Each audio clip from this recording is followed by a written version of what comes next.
నువ్వు బాధపడవచ్చు కానీ నీ బాధను తుడిచేసేవాడు దానిల దగ్గరకు వచ్చాడు. ఇంట్లో కూర్చుంటే ఒకవేళ ప్రార్థనకి చేయటానికి ప్రార్థనకి రాకపోవచ్చు. ఒకవేళ ఇంట్లో కూర్చుంటే సప్పుడవుతుందని, ఒకవేళ ప్రార్థన చేస్తుంటే ఆ ఇంట్లో వస్తున్నారని ఏకాంతంగా నది దగ్గరికి వెళ్ళాడు దానియేలు.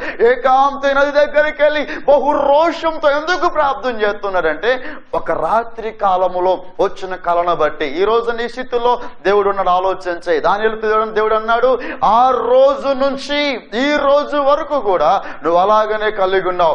ఆ రోజు నుంచి ఈ రోజు వరకు కూడా నువ్వు దేవుని ప్రేమిస్తున్నావు దానియేలు అని దేవుడితో మాట్లాడాడు.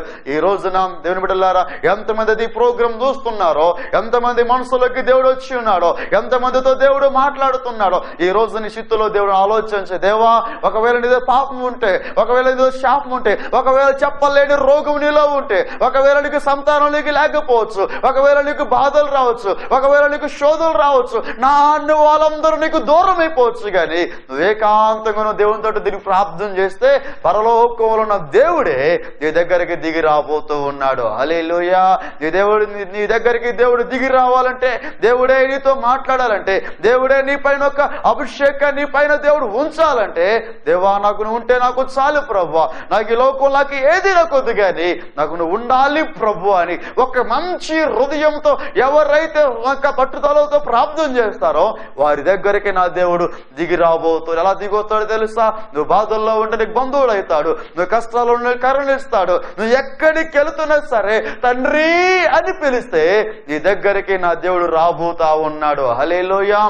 దానియేలు అంటే మాంసము గాని, ఒకవేళ మంచులు గాని, స్థానము గాని ఏమి లేకుండా అంత రోషంతో ప్రార్థన చేయబట్టేనే దానియేలు దగ్గరికి దేవుడు దిగి వచ్చి ఉన్నాడు. దానియేలు దగ్గరికి దేవుడు దిగినటువంటి కారణం ఏంటంటే దానియేలు బుద్ధి సరిగా ఉంది, దానియేలు ఆలోచన సరిగా ఉంది, దానియేలు చేస్తున్న ప్రార్థనలు దేవుని దగ్గరికి చేరుతూ ఉన్నాయి, దానియేలు పాడుతున్న పాటలు దేవుని దగ్గరికి చేరుతున్నాయి. ఏది చేసినా సరే ఆయన దగ్గరికి పోతేనే అది కలుగుతుంది. కానీ లోక మెప్పుల కోసం పోతే ఏది జరగదు. నన్ను కూడా చాలా మంది అనే ఉంటారు, చాలాగా మాట్లాడేవారు ఉంటారు. అబ్బాయి ఏందో అని అనుకోవచ్చు, ఒకవేళ అనుకోవచ్చు, మాట్లాడరాపోవచ్చు అనుకోవచ్చు, ఒకవేళ మన మాటలు మన ఇంట్లో నచ్చకపోవచ్చు. కానీ ఇవాళ 14-15 లక్షల మంది దేవుని వాక్య వినే యోగ్యత నాకు దేవుడు అనుగ్రహించున్నాడు. నాకు దేవుడు మాట్లాడు ఒక రోజు ఏకాంతంగా ప్రార్థన చేస్తున్నా, దేవా నన్ను ఏం చేయాలి ప్రభువా, నేను ఇప్పటికే దేవుడికి సమర్పించిన తల్లిన తండ్రి నన్ను సమర్పణ చేసి ఉన్నారు, నేను ఏం చేయాలి ప్రభువా, నేను వాక్యం చెప్పలేవునయ్యా, నేను పాట పాడలే ఉన్నాయా, నేను మాట్లాడితే ఎన్నో వంకలు తీస్తున్నారయ్యా, దేవా నాతో ఏదైనా నువ్వు మాట్లాడదు ప్రభు అని నేను ఏకాంతంగా ప్రార్థన చేస్తూ ఉన్నప్పుడు పరలోకం దేవుడు దిగి వచ్చి అన్నాడు, నా కుమారుడు ఎలీషా రాజు నేను నిన్ను దీవించబోతున్నా. నువ్వు అడిగి పెట్టిన ప్రతి స్థలములో నువ్వు ఎక్కడికి వెళ్ళినా సరే, నువ్వు ఎక్కడ ప్రార్థన చేస్తున్నా, నువ్వు ఫోన్లో ప్రార్థన చేస్తున్నా, నువ్వు ఎక్కడికి వెళుతున్నా సరే నేను నీకు తోడు ఉంటానన్నాడు దేవుడు. ఆలోచన చేయండి, ఆ రోజు దేవుడు నాతో మాట్లాడిన దేవుడు ఈ రోజు నేను కొన్ని రాష్ట్రాల్లోకి వెళ్ళి వచ్చున్నా, ఈ రోజు కొన్నిసార్లు ప్రార్థన చేస్తున్నా, ఇప్పటికీ 35 సంతానానికి దేవుడు ఇచ్చి ఉన్నాడు, ఇప్పుడు కొన్ని క్యాన్సర్లు దేవుడు తీసేశాడు, కొన్ని బలహీనత దేవుడు తీసేశాడు.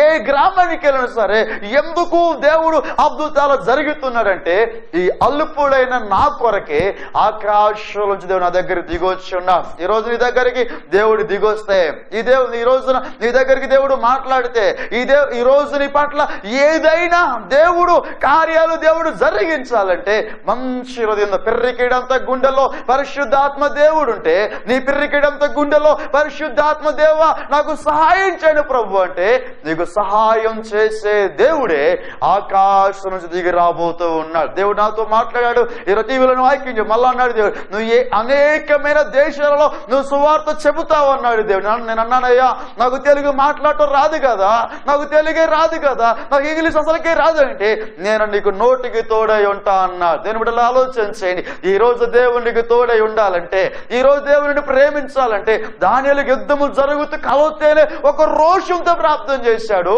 దానిలో కలవతేనే చాలా పౌరుషంతో ప్రార్థన చేశాడు, దానిలో కలవతేనే ఎంత పట్టుదలతో ప్రార్థన చేశాడో ఈ రోజు ప్రార్థన చేయి. నీ కష్టాలతో ఉన్నావా, నువ్వు క్యాన్సర్తో ఉన్నావా, నువ్వు ఆటంకాలతో ఉన్నావా, నువ్వు సమస్యలతో ఉన్నావా, నీ భర్త ఇంకా మరల బాధపడుతున్నావా, ఒకవేళ కష్టాలు ఎదురైతే నువ్వు ఇంకా నువ్వు ఏడుతున్నావా?